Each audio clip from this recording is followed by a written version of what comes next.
Hello guys, ça là, c'est la flemme. C'est vraiment la flemme, il n'y a rien d'autre, il n'y a aucune autre explication au fait que je n'ai pas de foulard aujourd'hui, c'est la flemme. Il y a certains individus qui ont vraiment insisté pour que je regarde le débat, le duel entre Steve Fa et Nathalie Koa. Jusqu'ici, je n'ai pas regardé. Jusqu'ici, tout ce que j'ai vu, c'est un clip où elle attaque la chemise, le costume de Steve Fa. J'ai vu les réactions des internautes, j'ai vu les posts de Malox. Donc j'ai décidé que quand je vais regarder la vidéo du duel, je vais m'enregistrer en train de réagir. Sur YouTube, ils appellent ça reaction videos. It's a whole thing, you know. Donc voilà, je vais regarder la vidéo en live et on va essayer de voir de quoi il s'agissait et pourquoi est-ce que ça fait autant bavarder. Voilà comment je suis obligée d'arrêter la tasse. Je peux pas.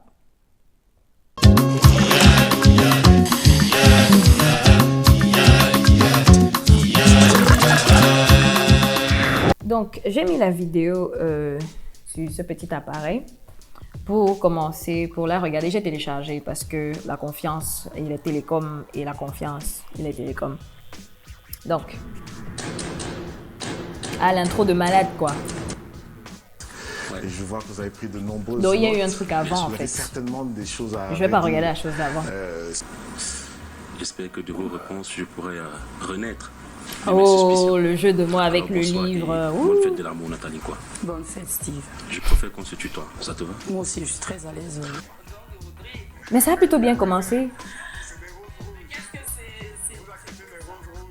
How did it go south? Je veux dire, j'ai l'impression que ça passe plutôt bien. Il offre des fleurs et puis il fait un jeu de mots avec son livre et tout.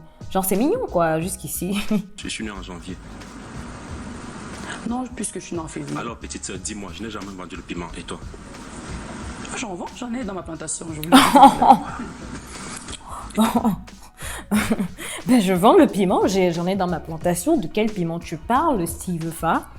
Sois plus précis, on est à la télé, il y a certains qui ne comprennent pas les expressions, voilà. I'm a fan. Tu t'es rencontré, j'étais assis quelque part. J'étais avec un homme là, on était assis. Il m'a dit quand tu es passé, j'ai déjà acheté son piment. Il parlait de quel piment, Nathalie, quoi? Je n'en ai aucune idée, il faut lui demander à lui. Ah, d'accord. Il faut lui demander. Je préfère continuer. Ok, Peut-être d'accord. du piment dont parlait Grand Barack. On va revenir. Wow. Okay. Voilà. Where is Un this peu going? politique. Maintenant, supposons que tu sois député. Là, il faut voter une loi pour légaliser la prostitution. Tu es pour ou Ok. contre? Pourquoi? Il faut que je vous dise à quel point que moi, autant je ne veux pas que les gens rentrent dans ma vie privée, autant je ne rentre pas dans la leur. Pourquoi il pose ce genre de questions? Je veux dire, je pourquoi ne est-ce qu'il demande si elle serait pour la légalisation de la prostitution? Qu'est-ce qu'il insinue par là? Bon. Qu'est-ce qu'il insinue? C'est ce qu'il Je insinue. dis, Je parle supposons aujourd'hui. que tu es Je ne suis député. pas député, je n'aspire pas à être député, je ne pense Alors là, pas je suis que vais- député. Ah, le jeu de mots, je suis député. Pour l'instant, Par exemple, Il y a une femme qui m'avait envoyé un message, elle a dit ceci. Steve, c'est encore moi, bon, on a beaucoup causé. Steve, c'est encore moi, j'aimerais faire le buzz afin d'être connu. Comme ça, je pourrais sortir avec les hommes riches, poster les photos dans les hôtels et voyager partout. Pour cela, j'aimerais que tu m'aides à poster mes photos nues. Ok, this is edit l'inconnu. Maintenant que je regarde ça, ça n'a aucun sens. Je veux dire, qui dit ce genre de choses? Really? Dis-moi, Nathalie, est-ce que tu as l'impression d'être une sous-inspiration pour ce genre de personnes? Et c'est masser le cou, là. Ça commence à devenir tendu. Les nerfs sont tendus. Il Nathalie, faut me laisser parler. Je peux développer mon point. c'est moi qui te pose les questions. Tu vas poser une question, mais tu me laisses pas. Mais C'est moi qui te pose les questions. Mais il s'est pris pour qui? C'est moi qui te pose... C'est pas un duel. Je vais dire, c'est quoi? L'émission, en fait, elle marche comment d'habitude? J'ai jamais regardé, donc faut m'excuser. Nathalie, moi je te dis, tu es aussi responsable de toutes ces filles qui veulent être comme toi en faisant comme toi. Tu es responsable, Nathalie, parce que tous les jours, s'il te plaît, tous les jours de ta vie, tu fais là comme si tu n'es pas responsable des photos que tu postes, de tout ce que tu fais. Comment ça, tu es responsable de ce que tu fais parce que tu fais comme si tu n'es pas responsable de... Je veux dire, qu'est-ce qu'il a dit finalement? C'est littéralement ce qu'il vient de dire. Il a dit, tu es responsable de tout ce que tu poses parce que tu agis comme si tu n'es pas responsable. How did you guys watch it? Toute cette trace et paillettes que tu montres aux jeunes pour donner l'impression que voilà. Tu es responsable du fait que les gens Oh. portent des horribles costumes carrelés partout. Qu'est-ce que tu... This was a very good one. Et au fait, costume carrelé est purement africain. L'expression costume carrelé pour désigner ceci, c'est purement africain. Ailleurs, on dit costume à carreaux. C'est pas pour dire que ça se dit pas, hein. Ça se dit, mais ça se dit uniquement en Afrique, voilà. Je suis censé t'écouter. Quand on est dans un sujet sérieux et tu me parles de costume carrelé. Mais c'est un exemple. Oh mon Dieu. Mais tu me parles de Gucci, s'il te plaît. Ah, voilà. On parle de Gucci, là. Ah, voilà. Attendez, il a vraiment dit que c'était Gucci, je pensais que c'était une blague des internautes. Ah, mais lui, il peut dire que son costume c'est Gucci sans qu'on ne doute de sa source de revenus, c'est ça? Comment il a fait pour s'offrir ce costume Gucci, hein? C'est quoi? C'est sa boutique?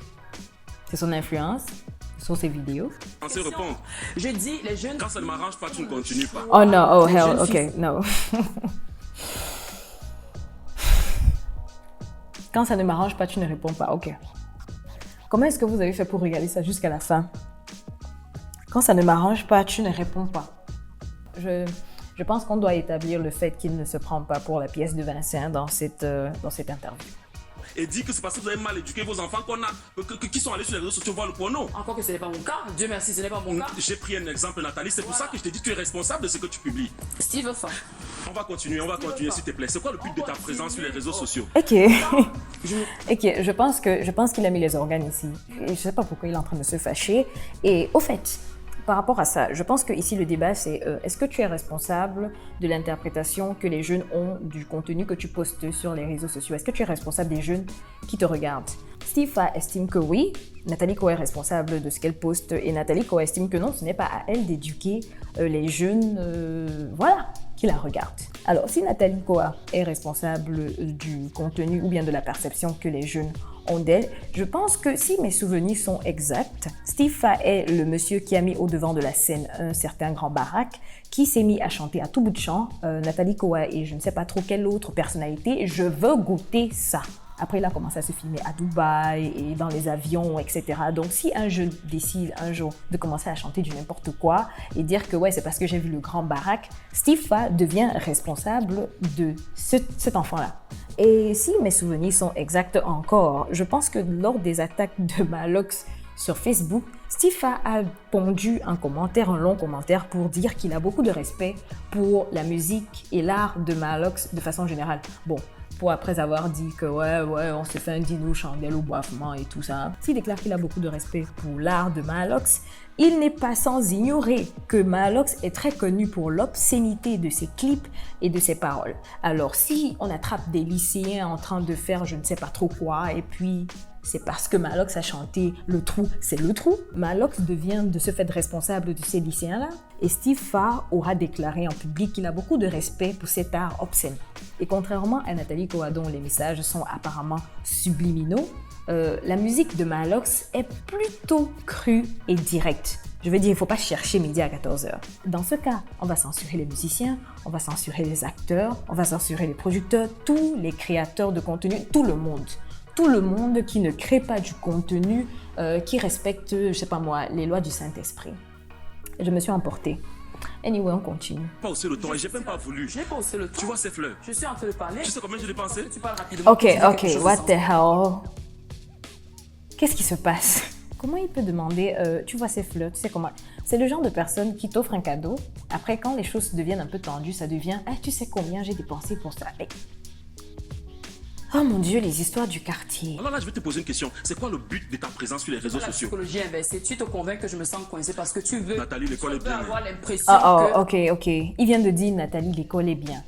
Qu'est-ce qu'il insinue que elle est bête ou bien elle est pas éduquée ou je sais pas trop quoi. Et il demande c'est quoi le but de sa présence sur les réseaux sociaux. Le but de sa présence à lui sur les réseaux sociaux, c'est quoi? Je veux dire, pourquoi est-ce que les réseaux sociaux existent pour partager? Elle a dit que c'était sa vitrine pour sa compagnie, ses hobbies et tout ce que... Mais... Moi-même, je suis déjà en train de mettre les organes. Je ne suis pas censée mettre les organes. J'étais censée être impartiale et regarder ça. Et j'étais... dit quelque chose de... On va pas rentrer dans l'invective en fait. On va pas rentrer dans l'invective. S'il te plaît. On est là pour les jeunes qui nous regardent au quartier. Non, on est là, n'essaie pas de me bouffer quand je m'exprime. Ok.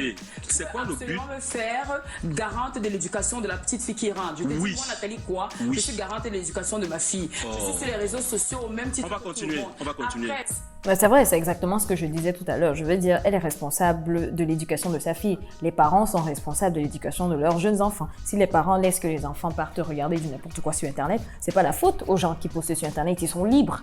Je pense que ils ont un peu trop pris au sérieux la phrase qui dit il faut de tout un village ou bien il faut tout un village pour éduquer la jeune fille. La prochaine fois qu'un enfant se comporte mal à l'école, faudra convoquer Nathalie Koa à la place des parents en fait.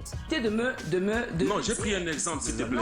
Les belles femmes ne se fâchent pas. S'il te plaît, on va continuer. Je ne suis pas fâchée. Oh my goodness, this guy cannot be more cringy. Les belles femmes ne se fâchent pas. Donc ça veut dire que les laides femmes, c'est quoi? C'est le feu vert, c'est voilà, le terrain est libre, c'est le mode d'aventure du GTA. Dis-moi, est-ce que être influenceuse, c'est forcément se prostituer, vendre le piment? What? Mais qu'est-ce que c'est quoi ces questions? Vous voyez, quand les professeurs disaient souvent à l'école, il n'y a pas de bêtes questions. On peut continuer? Ok, voilà, je vais répondre à votre question. Bon, ici, elle vient de demander comment est-ce qu'on sait qu'une fille est prostituée si tu n'as pas été son client. Which is a very good question. La vendeuse de piment, on ne sait jamais comment elle fait, mais la prostituée, au moins, on sait qu'elle stoppe les voitures qui ne sont pas des taxis. Alors, voilà. mais non. La vendeuse de piment, pour vous, c'est l'escort girl. Voilà, l'escort girl. Justement. Les filles qui sortent avec les hommes riches. Voilà. Jusque-là, je ne parle pas de vous, même si vous l'avez dit. Voilà. Et la prostituée... Ah, mais les hommes riches, en fait, chaque fois qu'ils sortent avec une fille, bah, c'est une escort girl. Ces gars n'ont pas le droit à l'amour, quoi. Pauvre homme riche. Donc, même si je ne me suis jamais payé leur service. Ça te fait d'être une prostituée? Non, oh, Nathalie, ne rentre pas dans ça. Ok, explique alors, man. Est-ce que c'est évident au Cameroun de gagner un marché pour une fille aussi belle, sans toutefois être légère? Parce que vous voulez sans toutefois être légère, je demande. Bien. Vous savez qui... Si une prostituée n'a rien à dire aux étudiants, Nathalie, pourquoi tu ne lâches pas? Pourquoi tu ne te mêles pas de tes affaires comme Coco Emilia? Non mais je rêve. Qu'est-ce qu'il vient de poser comme question? Non. Alors, attendez, si j'ai bien compris, je pense qu'il vient de dire, il y a un étudiant qui a dit, une prostituée n'a rien à faire à l'ESSEC, et il demande à Nathalie Koa pourquoi est-ce qu'elle ne se mêle pas de ses affaires comme Coco Emilia. C'est un peu comme si je me place devant Stifa et je lui dis que, Stifa, j'ai lu dans les commentaires un jour sous tes vidéos que tu es bête, et un drôle et inutile. Alors pourquoi est-ce que tu ne te mêles pas de tes affaires et tu repars gérer ton bar comme au départ à Yaoundé? Ça n'a aucun sens. Je veux dire, c'est quoi ces questions? Je sais. Et donc, tu remarques du poison dans ton verre. Et tu as 3 suspects. Coco Emilia, Valérie Aïe. Oh, il me fait chier ce mec. Il me fait chier. Voilà, je comprends pourquoi cette vidéo a énervé un grand nombre de personnes. J'en fais partie désormais. Mais bon, heureusement que moi j'ai regardé ça à froid et c'était pas en live et tout. Donc moi je peux revenir sur des parties pour ce que j'ai pas entendu. Et c'est pas mieux. Finalement, qu'est-ce que vous employez? Finalement, vous évitez les sujets. En fait, vous voulez ce qui vous arrange en fait. Non, j'évite les sujets qui frisent une utilité, qui sont d'une... Bizarrement, vous n'avez même pas écouté ma question. Maintenant, ils sont en train de se vous voyez. Qu'est-ce qui s'est passé? Le tutoiement, c'est fini. Je veux dire, j'ai l'impression qu'on a mis certaines barrières là à cause de toutes ces questions bizarres. Ok, I'm done with this. I'm really done. Je ne pense pas que Stifa soit une mauvaise personne à cause de ces questions.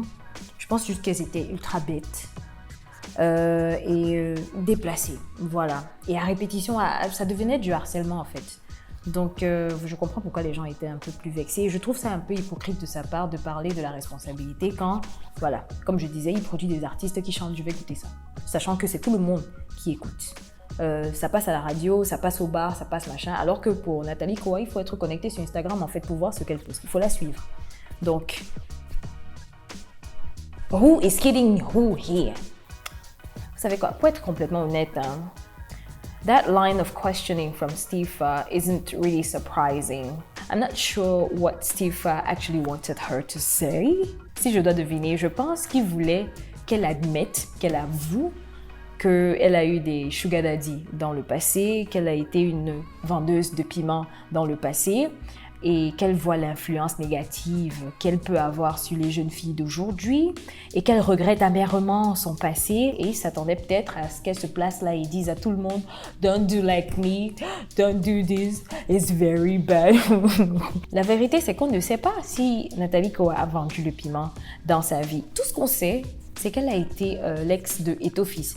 Et on sait ça parce qu'elle l'a dit. Elle a sorti un livre avec tous les détails. Vraiment, elle nous a dit même ce que on savait pas qu'on avait besoin de savoir. Elle nous a donné le code de Eto'o, son code de son coffre-fort. Moi, je peux pas oublier ça. Si elle n'avait pas rebellé, c'est pas le 3 au carré qui l'aurait dit. Au fait, je pense même pas qu'il l'ait déjà dit. Et je ne pense pas que son troisième pied là, son ami Sonore, je ne pense pas que son ami Sonore lui-même aurait vendu la mèche. Donc, si Nathalie Cohen n'avait pas fait un livre, si elle n'était pas passée partout, on n'aurait pas su. Ça aurait été une rumeur du quartier que voilà, parce que il n'y a même pas de photos des deux là. Il n'y a aucun enregistrement vidéo de ces deux-là. Il n'y a aucune conversation téléphonique de ces deux-là. Oh, la vente de piment qu'on lui attribue depuis l'époque de Mathusalem, il n'y a aucune preuve de ça. Il n'y a aucun individu qui soit sorti, même dans les blagues, pour annoncer fièrement au monde que je suis le consommateur du piment de Nathalie Cohen. Il n'y a personne. Bon, j'imagine que les gens qui parlent, ils savent sur quoi ils se basent parce qu'on se connaît au quartier avec les rumeurs sur les gens. Honestly, I thought it was very disrespectful. I felt disgust. Oh my goodness.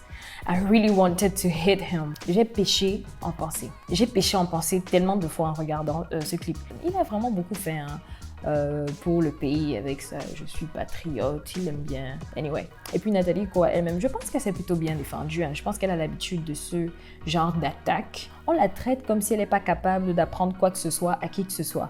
Je veux dire, elle a avoué, elle a fait des marchés publics, elle a une plantation, elle a ouvert une boutique, elle est influenceuse, je suis sûre qu'elle a ce qu'on appelle des brand deals.